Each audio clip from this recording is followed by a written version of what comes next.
ತಂದಿ ಮಗ ಸೇರಿ ಮನ್ಯಾಗ ಒಂದ್ ಪಾರ್ಟಿ ಇಟ್ಟಿರ್ತಾರ. ಅವಾಗ ತಂದಿ ಮಗ ಹೇಳ್ತಾನ, ನಮ್ ಸಂಬಂಧಿಕರನ್ನ ಮತ್ತ ನಮ್ ಸ್ನೇಹಿತರನ್ನ ಎಲ್ಲಾರನ್ನ ಕರ್ಕೊಂಬ, ನಾವೆಲ್ಲಾ ಸೇರಿ ಒಟ್ಟಿಗೆ ಕುತ್ಕೊಂಡು ಊಟ ಮಾಡೋಣ ಅಂತ.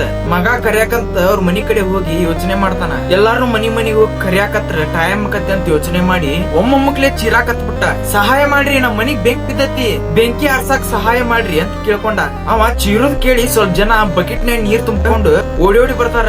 ಆದ್ರೆ ಇನ್ ಸ್ವಲ್ಪ ಜನ ನಮ್ಗೆ ಯಾಕೆ ಬೇಕಂತ ಬಾಗಿಲು ಮುಚ್ಕೊಂಡ್ ಕುಂದಿರ್ತಾರ. ಸಹಾಯ ಮಾಡಕಂತ ಬಂದವ್ರ ನಮ್ ಮಗ ಊಟಕ್ಕೆ ಕರ್ದ ಬೆಂಕಿ ಇಲ್ಲ ಅಂತ ವಿವರಿಸಿ ಹೇಳ್ತಾನ ಅವ್ರಿಗೆ. ಆಮೇಲೆ ಎಲ್ಲಾರನ್ನ ಕರ್ಕೊಂಡು ಊಟಕ್ಕೆ ಕುಂದಿರ್ತಾನ. ಸ್ವಲ್ಪ ತಾದ್ಮ್ಯಾಗ ತಂದಿ ಬಂದು ಅಪರಿಚಿತರ ಊಟ ಮಾಡೋದ್ ನೋಡಿ ಆಶ್ಚರ್ಯ ಆಗ್ಬಿಡ್ತಾನ. ಅವಾಗ ತಂದಿ ಮಗನ್ನ ದೂರ ಕರ್ಕೊಂಡು ಹೋಗಿ ಬೈದ್ ಕೇಳ್ತಾನ, ನೀನ್ ನಮ್ ಸಂಬಂಧಿಕರ ಬದ್ಲಿ ಇವ್ರನ್ಯಾಕ ಕರ್ಕೊಂಡ್ ಬಂದಿ ಅಂತ ತಂದಿ ಕೇಳ್ತಾನ. ಅದಕ್ಕ ಮಗ ನಕ್ಕೊಂತ ಹೇಳ್ತಾನ, ನಾವ್ ಓಣಿ ಒಳಗ್ ಹೋಗಿ ಹೇಳಿದೆ ನಮ್ ಮನಿಗ್ ಬೆಂಕಿ ಬಿದ್ದತಿ ಅಂತ. ಅವಾಗ ಇವ್ರೆಲ್ಲಾ ನಮ್ ಸಹಾಯ ಮಾಡಕ್ ಮುಂದ್ ಬಂದ್ರ.